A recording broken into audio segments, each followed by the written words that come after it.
Hello there. So when will Boris be making his deal or no deal decision?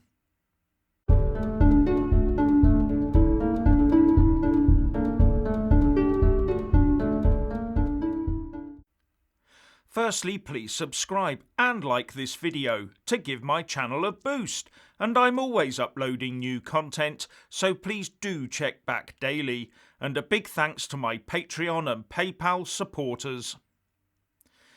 Today was supposed to be crunch day, the day when the UK Prime Minister Boris Johnson would decide whether a Brexit deal was possible or not, and the day he would walk away from the talks if he determined there was no deal to be had. But there seems to be some indecision in the air. We have The Guardian and The Times on the one hand saying that the UK Brexit negotiator Lord David Frost will be telling Boris a deal is in sight, so stay in the game. But the Express is saying that Boris will be telling Brussels the talks are over at the end of the EU Council summit tomorrow unless the EU coastal nations stop trying to lever our fish away from us. But Brussels is ignoring this as they believe the Brexit negotiations will continue on their terms until the end of October. And they've also, it seems, told their negotiator Michel Barnier to stand firm. But Brexiteers will be very twitchy that the indications are that Boris will wait at least another 24 hours before making a decision. A delay that will be viewed as sensible by some and as displaying weakness by others. Now, Boris did have a video chat with the President of the EU Commission, Ursula von der Leyen, last night, where he said that the EU must agree to round-the-clock talks or WTO rules. Here we come. And after the talks, a Number 10 spokesperson said, "The Prime Minister noted the desirability of a deal, but expressed his disappointment that more progress had not been made over the past 2 weeks. The Prime Minister said that he looked forward to hearing the outcome of the European Council and would reflect before setting out the UK's next steps in the light of his statement of September the 7th. While from the EU side, von der Leyen said, "The EU is working on a deal, but not at any price. Conditions must be right on fisheries, level playing field and governance. Still a lot of work ahead of us." And the President of the EU Council, Charles Michel, also chimed in, talking about the UK needing to find solutions to these problems and to negotiate in good faith. Sounds all very Groundhog Day to me. Every morning I wake up to the same old news on Brexit, and every day ends up the same, with no movement on the three main issues. Fisheries, level playing field and governance. The record must be stuck. The record must be stuck. The record must be stuck. The record must be stuck.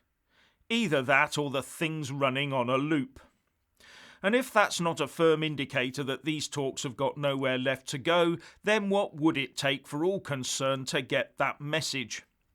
It would be very disappointing if Boris decides he can't be the first to vacate the chair at the talks.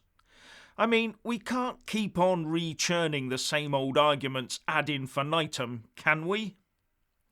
We've now got a hard deadline of the 31st of December, and every day we keep banging our heads against the same brick wall is another day wasted for business to prepare itself for the certainty of a WTO-based exit from the Brexit implementation period. As has been pointed out by the think tank the Centre for Brexit Policy, there are 12 main reasons why the EU will not be giving the UK any sort of free trade agreement while the withdrawal agreement and Northern Ireland Protocol are in place. Boris and his team would be employing their time much more profitably by concentrating on the potential legal bear traps in the withdrawal agreement and its protocol. A good start has been made on this issue, with the Brussels baiting clauses already placed in the UK Internal Market Bill, as well as those destined for the Finance Bill when it emerges. There are, however, signs that EU businesses are beginning to feel the Brexit heat.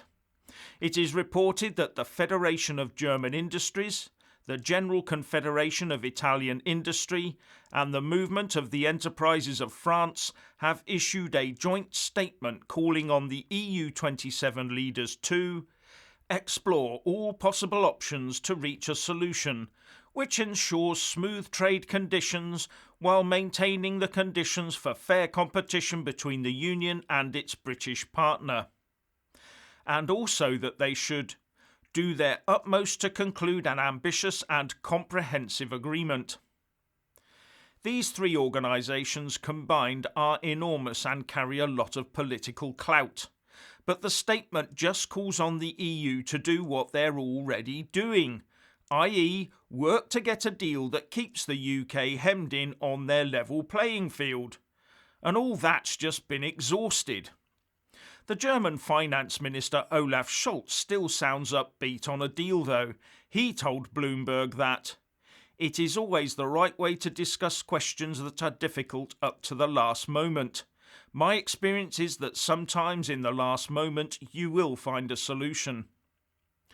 Not if it's a deal along the lines of anything that the EU's been pushing for though. I can't see Boris emerging from number 10 waving the white flag after all the personal political capital he's invested in getting this far, not to mention that of his Tory party. And we also have to realise that signing up to Brussels' control over state aid and the like would put the UK in the position of relying on EU permission to put pandemic recovery packages in place. And that is not a position we should be placing ourselves in. It could also jeopardise UK plans for free ports and maybe even the larger infrastructure projects. So if the EU is not going to offer the UK a Canada-style free trade agreement without the withdrawal agreement and protocol strings attached, then the UK has no choice but to walk away. No choice at all.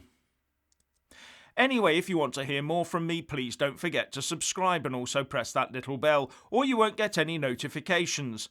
And if you want to see more of me, buy a mug with my mug on it by following the link in the descriptions box below and support me on Patreon or PayPal. So what do you think about all of this? Please share and comment, and thank you for watching. Please do like and share this video, and also subscribe to my channel. And when subscribing, please do remember to press on the little bell next to the subscribe button. That way you'll get an alert every single time I put up a new video. And thank you very much for watching.